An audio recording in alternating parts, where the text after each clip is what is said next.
Instructions: consume on an empty stomach. Beginners can start with half or one square. Half or one square. I'm eating the whole thing.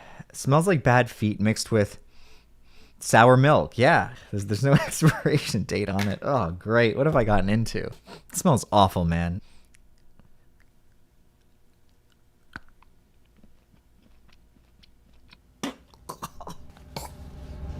Well, vomit. That was one of the strongest, if not the strongest mushroom trip I've ever had in my life. Welcome back to Psyched Substance. In today's episode, we are going to be doing something that I have never done before. We are going to be exploring the world, as in eating mushroom-infused chocolates.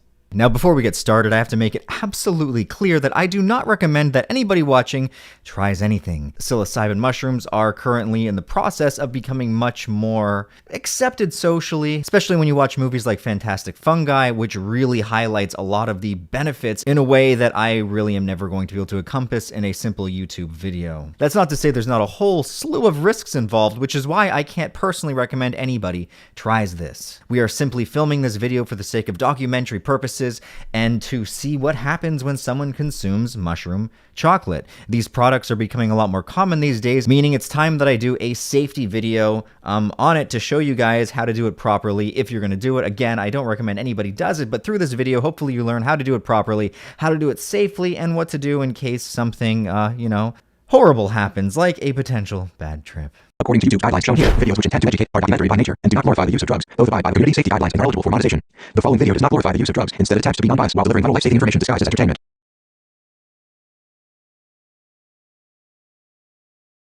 Now, before we get started, I'm going to explain to you guys the materials that you need in order to have the most safe experience possible. Of course, again, not to sound like a broken record, but the best the best form of harm reduction is quite actually abstinence, meaning just don't take the damn compound, which is what I am recommending. But again, if you are going to do so anyway, I'm going to explain and demonstrate how to do so in a safe way so you don't hurt yourself.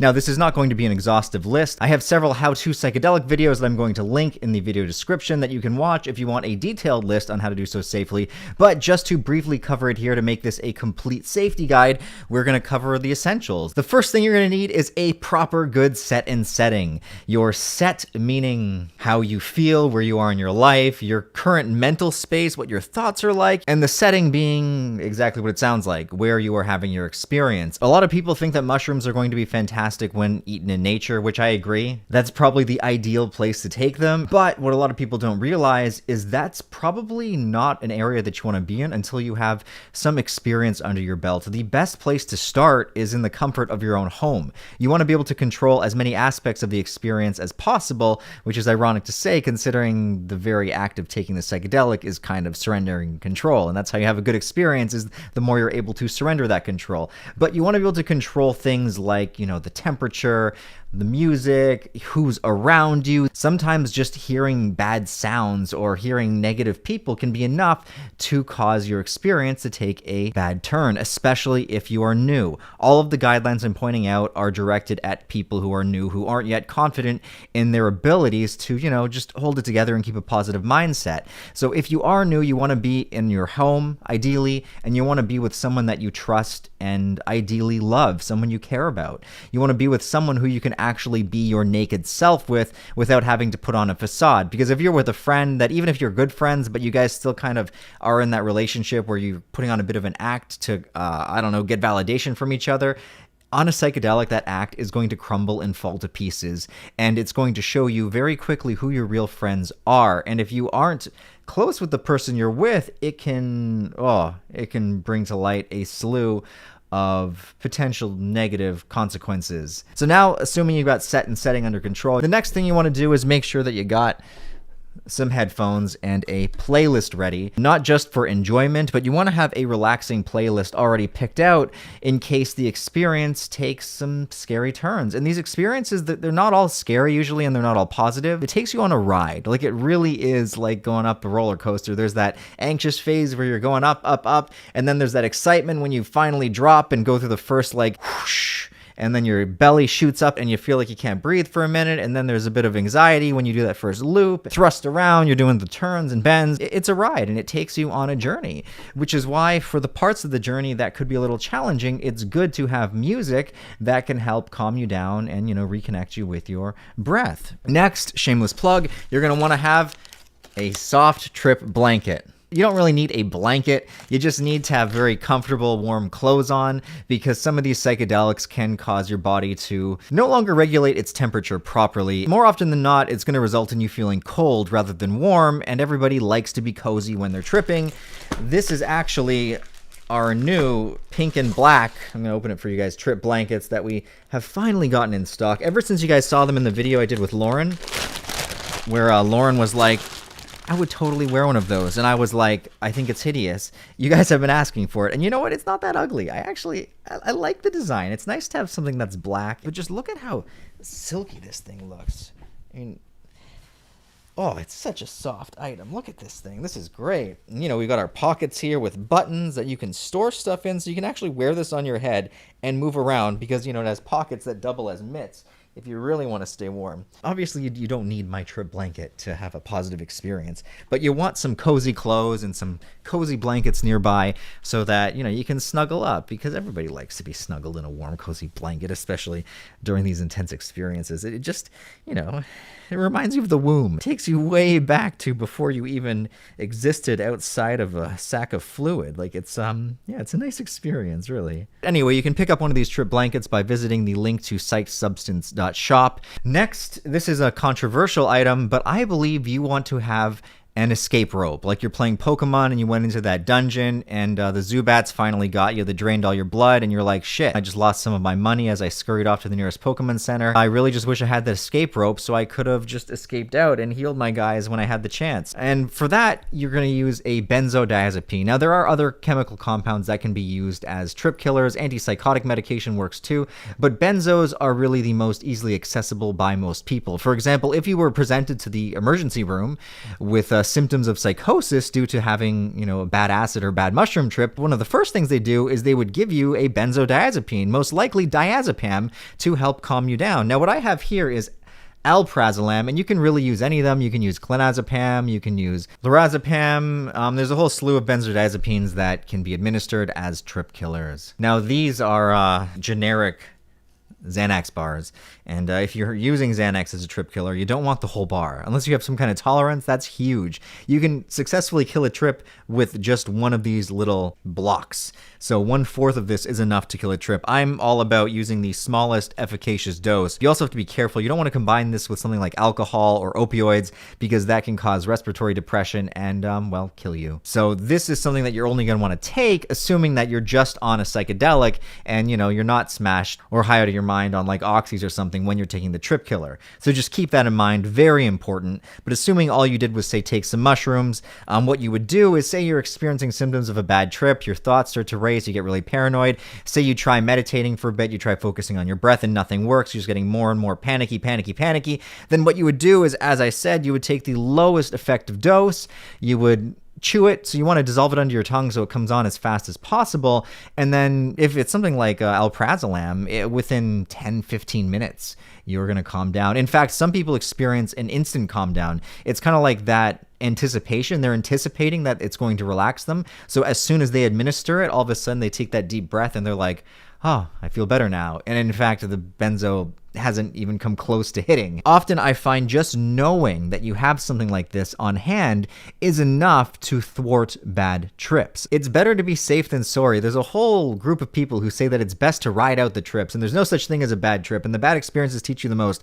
And while that is 100% accurate, there are instances where people have a bad mushroom or acid trip and they go and fucking kill themselves. So in that instance, wouldn't it have been better to just kill the trip? That's why I like the trip killers, because they do exactly what they're supposed to. They work. They end a trip, which is important, especially if you're new to this, because some people, they read, and they watch these videos and they have these expectations as to what's going to happen, but expectations don't mirror reality. And these experiences, as I'm sure you've heard, often elude language. They move beyond the realm of being describable with human words. And not everyone's ready for those kinds of experiences. So you really want to be cautious. And that's the next point, is always start with the lowest effective dose. And when it comes to psilocybin mushrooms, a good first-timer experience would be 1 to 2 grams. I know a lot of you guys, that sounds like an abysmal amount, like that's nothing. But if you've never tripped before, you really want to start, I think, by getting your feet wet.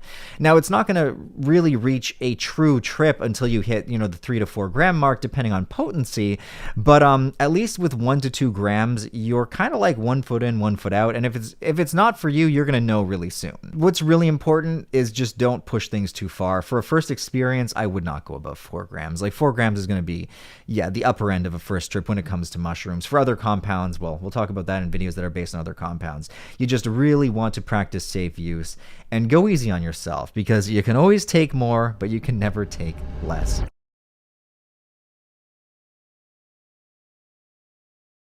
Anyway, there's a lot that I could be talking about. There's so much safety information, but let's move on to the next part of the video. This is the exciting part where we eat the chocolates. And I want to point out that where I live, just because you can easily obtain this, there's so many different brands of chocolate that you can get. This is the one I'm going to be eating in this video, but I've also got these big ass bars, and then I got this huge one. Yeah, when it comes to choosing to eat this one, I'm trying to, work out and get fit here, and I'm trying to watch the calorie intake. So like, if I can get the exact same amount of psilocybin from the small bar, instead of having to sit here and eat this legitimate, huge, delicious chocolate bar, I'm going to go with the small one. But I will show you what these guys look like, because I got an open one here that I've been using for microdosing. Look at how delicious this looks. Oh, it's actually tempting to sit here and eat one of these delicious bars. Like, it tastes like a legitimate, amazing chocolate bar. Like, it's dangerous. Actually dangerous. Because it's so good, you could just sit here, and before you know it, you've eaten the whole 3 gram bar when you wanted to microdose, and you're, before you know it, you're in a full trip. You can barely taste the mushrooms in these. I don't know how they did it. Freaking good, man. But, yeah. Let's get on with, eating our bar. It's called Brainstorm. Vibin' with psilocybin. Boom bar. Hand-curated psilocybin edibles. Lab tested with the Canadian flag there. Oh, baby. Let's read this. It says, ingredients, 3,500 milligrams dried psilocybin mushrooms. I wish it told you which kind. I'm assuming it's just cubensis because that's the most common. Probably something like Be Positive or Golden Teachers. But I'm a stickler for the details. I would love to know the kind. It says milk chocolate, unsweetened chocolate, sugar, cocoa butter, whole milk powder, natural vanilla flavor, soy lectin, salt, may contain nuts, milk, and soy, processed in a plant that contains peanuts, other tree nuts, sulfites, and tartrazine. I would love to know what other products are made in the plant that makes the psilocybin chocolate. Instructions: consume on an empty stomach. Beginners can start with half or 1 square. Half or 1 square. I'm eating the whole thing. Wait 30 minutes for effect before consuming additional squares. Store in a cool, dry place. Warning: do not operate motor vehicle or heavy equipment. Do not take if pregnant or breastfeeding. Keep out of the reach of children and pets. 1 full bar is 224 grams, 120 calories, 8 grams of fat, 10.4 grams of carbs, 2 grams of fiber, 6.4 sugars, 1.2 grams of protein, and 4% of your daily calcium intake, and 8% of your daily iron intake. I'm low on iron, so there we go. I'm taking this for the iron, baby. Anyway, my stomach, or my bowels, are preemptively evacuating. Whenever I take a psychedelic, I have to poo, and oh my god, I haven't even tried it yet, but I find that sometimes I'll preemptively poo. 1 second. All right, now before we get started, I do want to point out that psilocybin isn't legal all across Canada. However, there are some places in Canada where you can buy this stuff, and the government is aware of it, and they just don't care. It's kind of like what happened with cannabis, where in the beginning, before cannabis became legal, you could buy cannabis at certain places. The government knew about it, they didn't stop it, and then soon after that, cannabis became legal. Something very similar is happening with mushrooms. They know that people are selling them in the form of chocolate bars, they're not stopping it. The next course of action is likely it's going to be legal. I mean, this is what happens. The people dictate what compounds come next. And it's because people are showing such an interest in psilocybin these days, and the people are basically saying, look, man, we know it's not dangerous. No one's ever died from eating too many mushrooms, not from overdose, at least. Like, psychological reasons, sure, but no one's died from, just eating too much and, their heart stopping or anything like that. And the people are beginning to realize that there is a lot of medicinal benefits to these compounds when they're used safely and in the proper way. And then there's certain states where they've actually decriminalized or maybe even legalized psilocybin. Yeah, it's a pretty exciting time we're living in. A lot of people like to say how terrible these times are, but there's also progress happening. Stuff like this becoming readily available in many places. This is progress, because this kind of thing can heal so many people as long as they know how to do it safely, which is why I create these videos. Anyway, enough of me freaking blabbering. Let's open this bad boy and get a look at her. Oh, okay. Kind of broke a little bit there. Got some ASMR as we open this. It has a funny smell. Okay, so that other chocolate is delicious. This thing, we'll just pretend it's together, just looks like a plain, boring chocolate bar. And it smells like, it actually smells like sour feet. It smells like bad feet mixed with sour milk. Yeah. Shit. I think this might have gone bad. There's no expiration date on it. Oh, great. What have I gotten into? I either eat this sour milk one, or I gotta down one of these giant bars. All right, I'm not eating a whole bar. Okay, that's just not happening right now. Looks like it's the sour milk for me. Oh boy. Oh, the moment of truth. It smells awful, man. It really smells disgusting.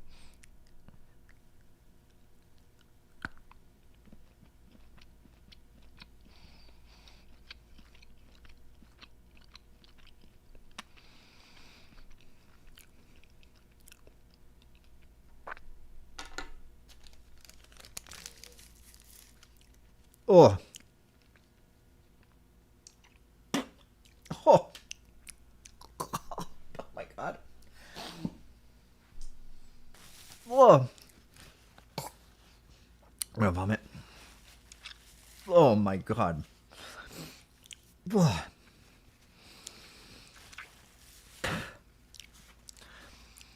I can't do it.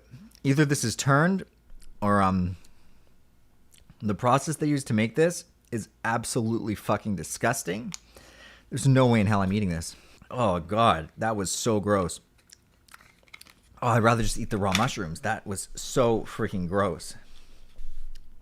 So this passion fruit one contains 3 grams of blue goba penis envy. In case you guys don't know, it's about twice as potent as traditional psilocybin mushrooms. So this bar would be like 6, maybe even more grams worth. This would be a freaking ride. And look how beautiful it is. They use legitimate gold in making this. This is wild. This actually looks delicious. And as you can see, I've tried a few pieces for a microdose already of this one. Pretty good. It tastes awesome, but we're not going to be doing the blue goba penis envy trip today. That's super intense. We'll maybe do that one another time. So what we are going to do is we're going to do the 3 gram. I'm going to eat this entire bar. God damn my calorie intake. This entire bar of matcha cha-cha chocolate. And that's going to be 3 grams total of psilocybe cubensis. So yeah, let's get going.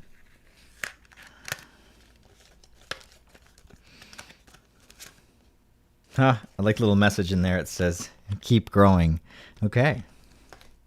We will keep growing. Ooh, look at this. This looks tasty. These bars look amazing. Oh, yum. Look at this bar. They do a really good job, these guys. All right. You guys saw what happened with this is garbage. I know there's gonna be like comments, send it to me. No, that's not legal. But this is disgusting. We'll never ever be touching that again. Let's taste this guy. It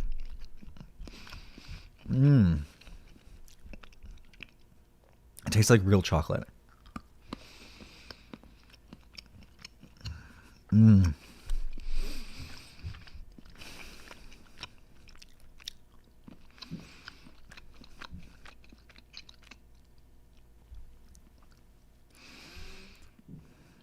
That was good.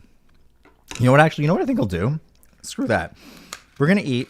We're going to go for the penis envy, too. Yeah, I got a good feeling about this. We can try some of each. So we're going to do one line of this. Let's try the gold of the penis envy. We'll do one line of this one. Oh, that's way better.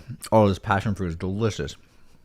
You would never guess that there's mushrooms in this versus this one. Oh, so bad. So there we go. So we did one row of that, and then I'm going to do a total of 3 rows of this one, which, considering that's penis envy, is going to give us the equivalent of 3 grams. Wait, no. For the equivalent of 3 grams, we need one more piece. There we go. Let's get this right.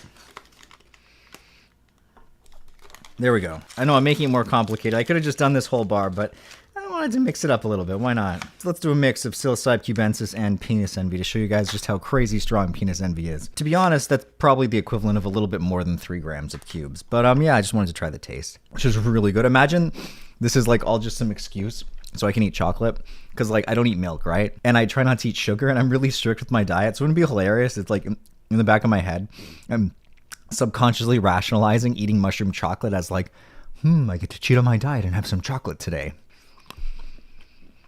So honestly, this is a lot of chocolate to eat. Like, for someone who doesn't eat chocolate ever, after the first row, I was done.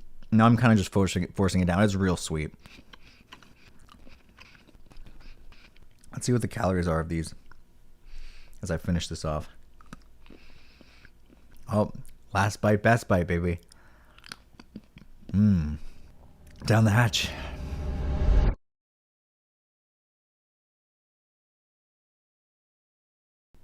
Oh shoot, I was wrong. So the blue goba has a average tryptamine content of 2.115, and the cubes average between 0.6 to 0.8. That's more than twice as potent. So I just had potentially the equivalent of like 3.5 grams. Oh boy. Anyway, aside, we got my headphones ready. God forbid we got the trip killers, just in case. Now, something that I like to do before these experiences hit is, a quick meditation. When you focus on your breathing and you breathe rhythmically and slow, it relaxes the nervous system. Like, it has a true physiological effect on the body, which causes you to feel more relaxed and centered. So it's a great way to enter these experiences. So let's just bear with me while I do that. Oh, before I forget, you also want to have intention. How did I miss that? Intention is huge. And I'm going to set an intention for this experience right now. I personally like using psychedelics as tools to help heal aspects of my life that, well, I'm struggling with, that need fixing. And right now, even though I'm doing the hormone therapy and all that stuff, I still want to be off the kratom. So I'm going to put that out into the universe. Don't mind me while I sound like a raging hippie for a moment.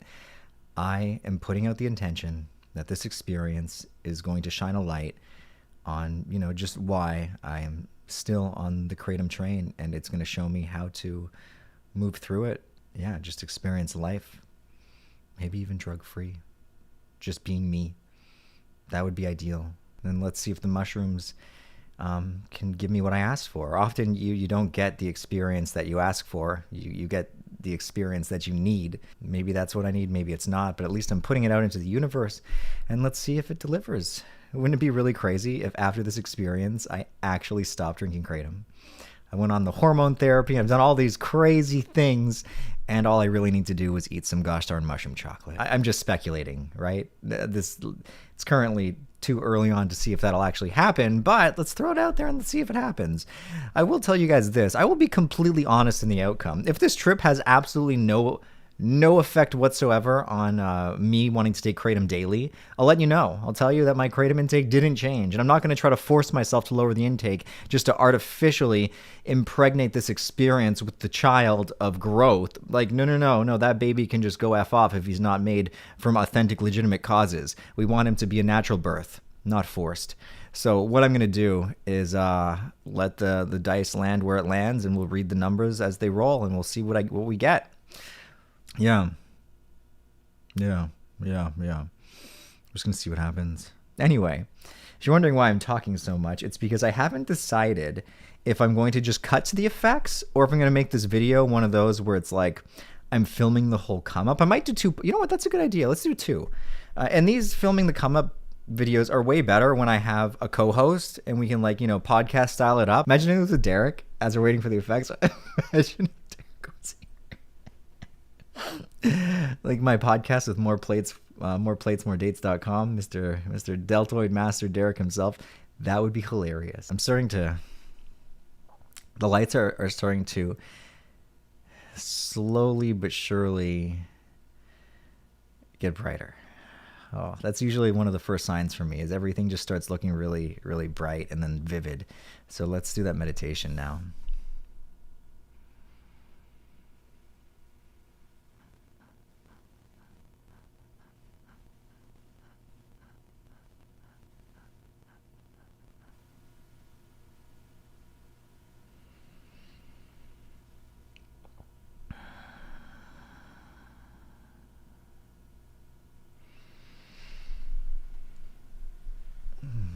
Oh boy.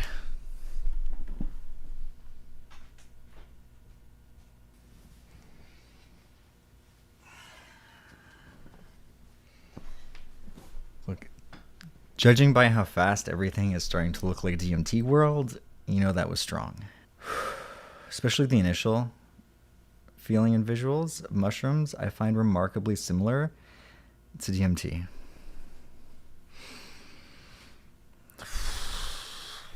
Shirt's feeling too tight. Yeah.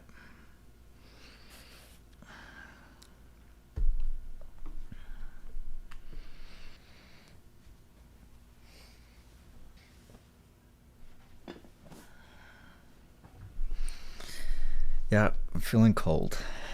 Definitely already feel cold.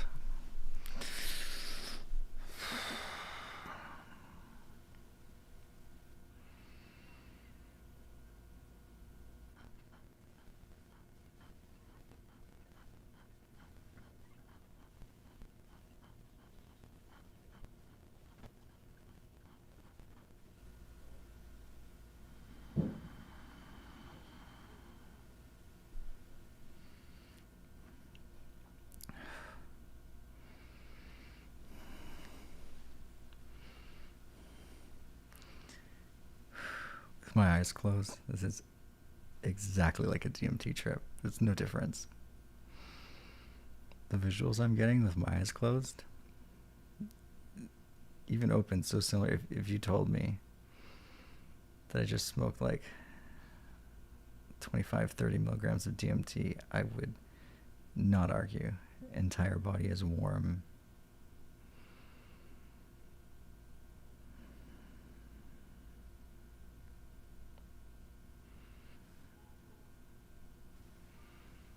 And vibrating, and with eyes closed, I'm taking through spinning, morphing geometry of these like red black tunnels.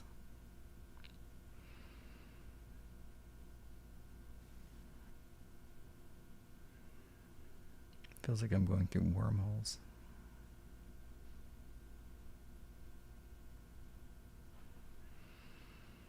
No buzzing in my ears, though. The next stage of this, like the intensity, just gets to a point where I just like, this is anything like DMT, where I just need to close my eyes and pass out, and these cameras are gonna run out of juice soon. I'm gonna pause them and go lay down, but I'm just telling you, that's all I'm doing is laying down. This has gotten mega intense, mega fast. Like, the room is starting to morph into something else.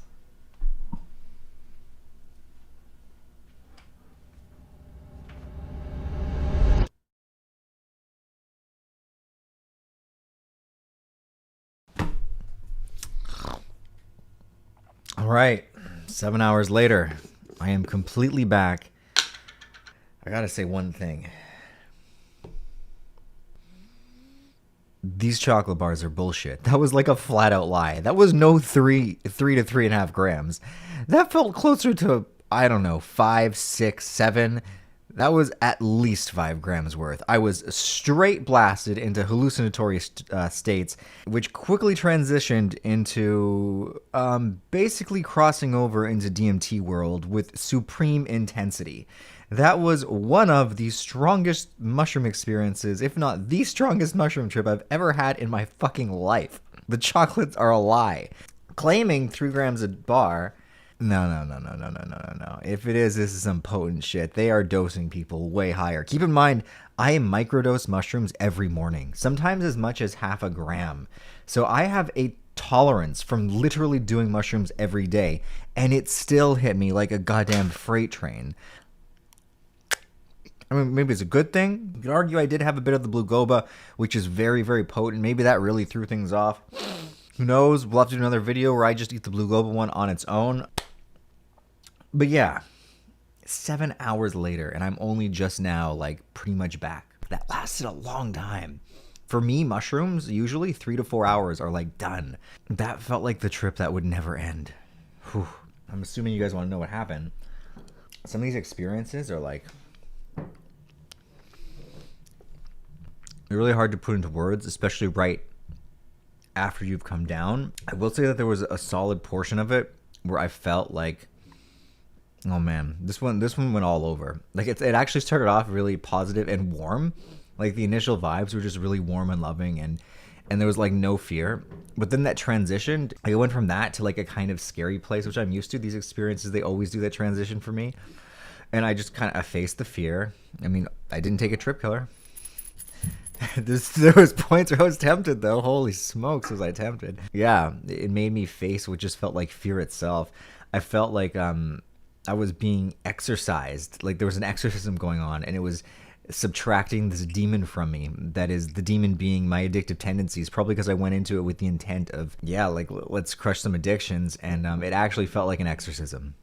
If it was effective or not, I'm yet to say, but it felt like there was at points like my personality split into 2 parts. Keep in mind, like I'm just breathing through it. Like all I'm focusing on this entire time is my breath. I could barely move. Anytime I'd get up to move, I even changed my shirt at one point. Just getting up, like lifting up to change my shirt, the energy of doing that made me feel like I was going to almost vomit. Like this entire experience was peppered with intense nausea. The nausea is going to be increased with potency or dose, and considering there's no way that was just 3 grams, yeah, the nausea makes sense. So just keep in mind, I couldn't really move. I really just was focused on laying as still as possible to be as least nauseous as possible, because the nausea I find can be really intense. It can throw off the experience, especially if it's coming on during like the height of being in those, for lack of a better term, hallucinatory states. When the dose is that high, I spend a lot of time being in like this waking delirium type dream, dissociative delirium states, mind you,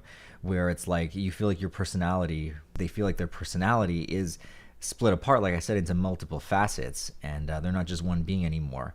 And I think that can be very healing, because it can show you very blatantly and like literal terms the different aspects of yourself. There was another part of this experience when I was laying there just observing things, where I saw some people that came into my life recently that wanted to be friends, and I saw just how horribly unhealthy those people were. And it was almost like the mushrooms were looking out for me, and they were like, Adam, take a step back. You're not thinking straight here. These are not people you want to be friends with. Look at all of these red flags they've displayed to you that you just kind of passed, let slide by, probably because you were in kratom at the time and you weren't cognizant enough to realize that they were showcasing some personality traits that you do not want to be associated with. And I was like, oh, thank you. All right, I'm going to take a step back and not follow through there. It's fascinating that the mushroom can show you that. Very grateful that it showed me that. See, these experiences often feel like the mushroom is its own entity. I like how they put it in the Paul Stamets video, The Fantastic Fungi, where the woman's talking about, she asked the mushroom during the experience if she was at least gonna leave at least as strong as she started, and the mushroom was like, why would I disrespect my own handiwork? I like to look at it like that. That makes it feel at least a little more forgiving, and like it's got your back, like it's got this autonomy about it where it wants to, it wants what's best for you.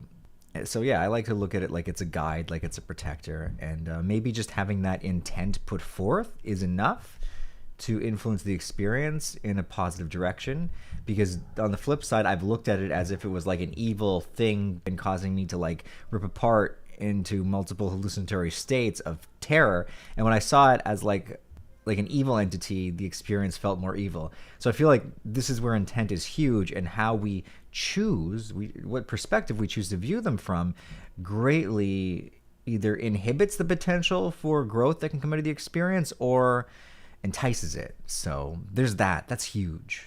That's huge. It's interesting making a video as like the effects are coming down and I'm almost fully cognizant, like I've got my rational mind, my wits are coming back slowly but surely, and I'm able to articulate these thoughts in a way that if I were to say wait till tomorrow to film this, they wouldn't be as fresh. So I think this is the perfect time to be breaking down the experience I just had, you know, as much of it as I'm able to break down, because there are some parts that I'm still registering. But yeah, I wanted to explain a bit of the roller coaster aspect of like jumping between blissful states and terror. So for this experience, the beginning was very much so painted with bliss. It was awesome, very warm, pretty much DMT. I don't know how else to say it. It was DMT, but they're like insanely similar molecule. Maybe that denotes for the experience being like such akin to one another, but molecule similarities aside, the visuals, the vibe, especially as you're like about to break through, everything except the sound, I would say, is on par. So the first part of this experience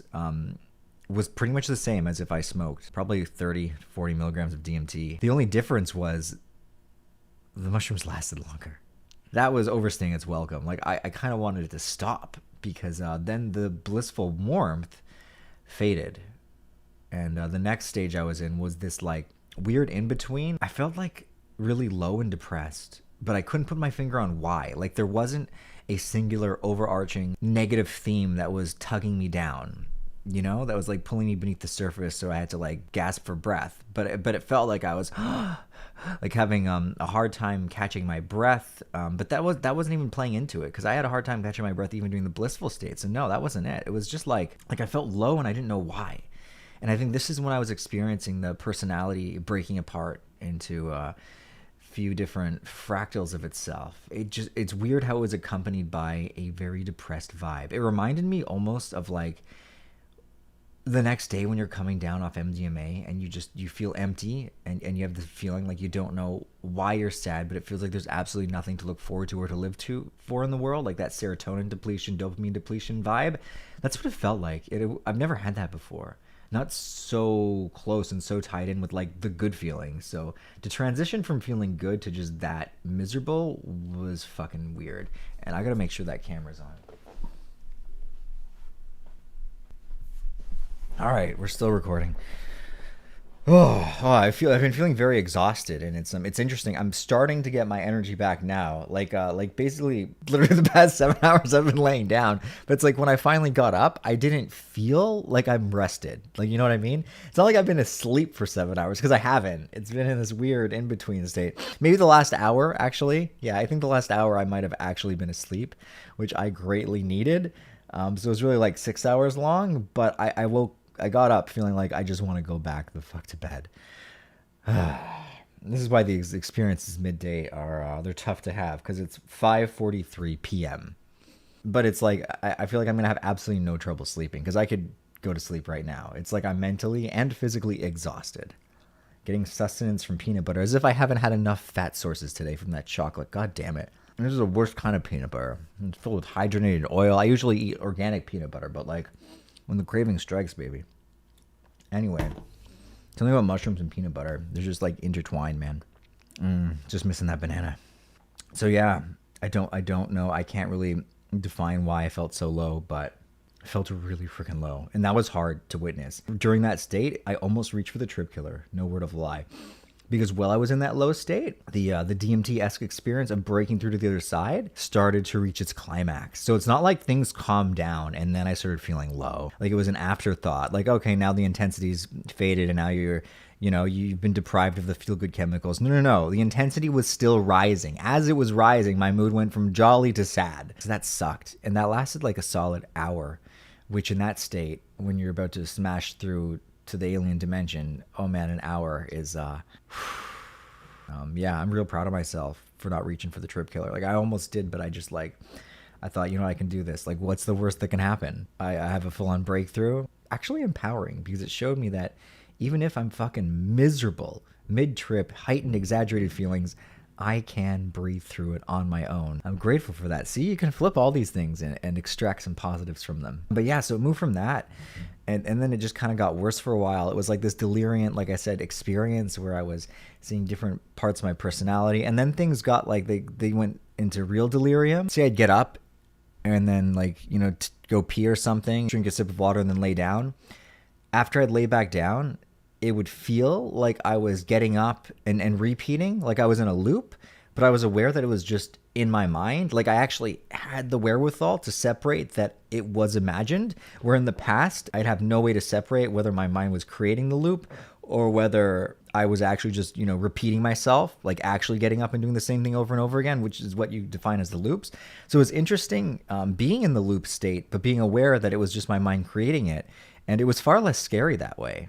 I feel like learning how to meditate allowed me to observe the loops from that retracted viewpoint. And what's interesting is this phase is also accompanied by a lot of chaotic thoughts. And by chaotic thoughts, I mean things you don't understand. It's so hard to explain because you can't make sense of it. It's like, imagine you're talking to a lamppost in your mind and like you're having sentences, but the sentences are made of bricks. Like it makes literally no sense. And I was going through some delirium states like that.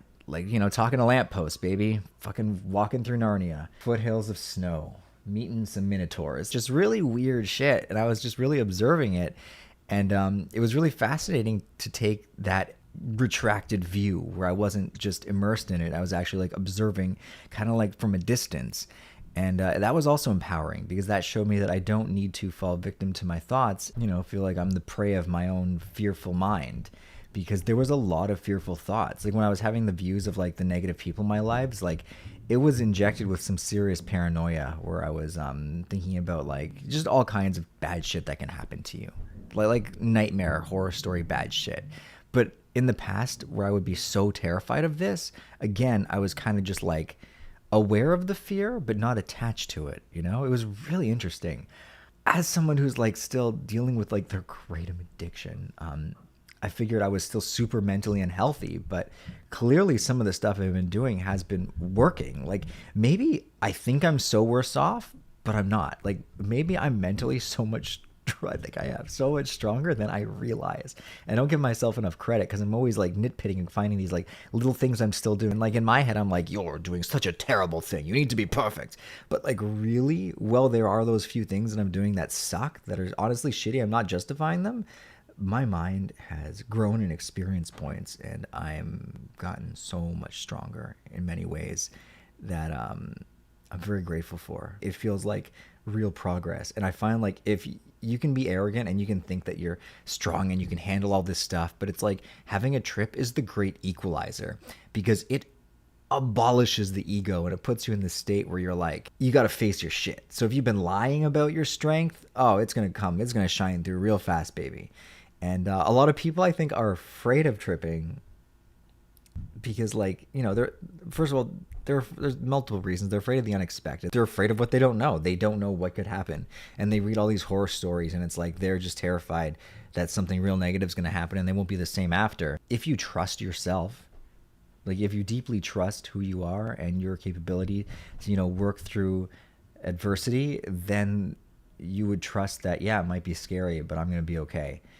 And I feel like it really shines a light on the people who still have some insecurities that they haven't dealt with. And I'm not calling anybody out here. I'm not pointing any fingers because I know for sure I have my own insecurities I need to get through. But it's like I have some friends who are terrified to trip. And some of them have tripped and they had some bad experiences and they're terrified to face it again. I feel like once you get blown off that horse, you got to get back on.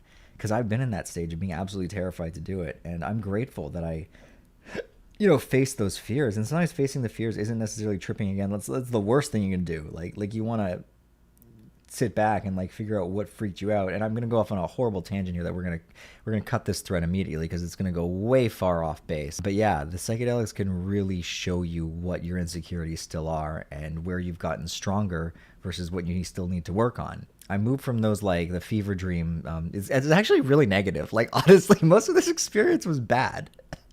It was really just feeling positive in the beginning until I got hit with maybe the daily withdrawal that I'm not aware of consciously, but I was now, and then it was like everything just sucked.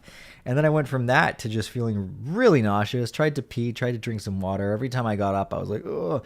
And then I was just like in this weird this state where it felt like whatever this guardian thing is was just showing me all of this shit. And it really felt like tough love. Like that whole experience, honestly, was tough love. So I'm down here smiling. I'm just extracting the positives from that, baby. There's also a part of you that's like happy that you made it through it and it's over.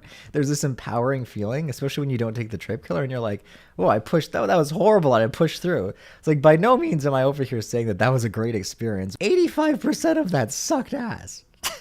It wasn't fun. There's no part of me that would be like, yeah, I want to do that again. That was fun. No. This is why, for me, LSD is my jam. Like, LSD is like, wow, most of it is good, right? Like, there's always that part that isn't good, but most of it is good. With that, it was like, most of it sucked, but it was like, like I said, you get the trip you need, not the one you want. I needed that because it showed me my strength. It was empowering in its shittiness. I'm sure more of it's going to come to me, but this video has gone on long enough. Let's cut this short for now because, I need to go make a tea. I feel dehydrated. I need some water. Enough of the peanut butter, baby. I need to get some exercise today. I gotta go for a walk before bedtime. And yeah, let's wrap this thing up. If you enjoyed this video, smash that like button. Let me know below what you thought of it, if you want more videos like this. And if you haven't already, make sure you visit psychsubstance.shop and pick up the limited edition black and pink trip blanket. I will admit that I had that thing snuggled close the entire experience and I do not regret it. Anyway, till next time, guys, I love you all. And yeah, this was a ride and a half. I hope you guys enjoyed. I hope you can learn something from this, and I hope I made it clear that was fucking terrifying, and I'm happy it's over. And yeah, I'm definitely not promoting any kind of substance use with this. If anything, I'm showing you just how scary these experiences can be, and just how like strong how much mental fortitude you need to make it through them. I have cultivated this strength over years. Take care, guys. I love you, and cheers.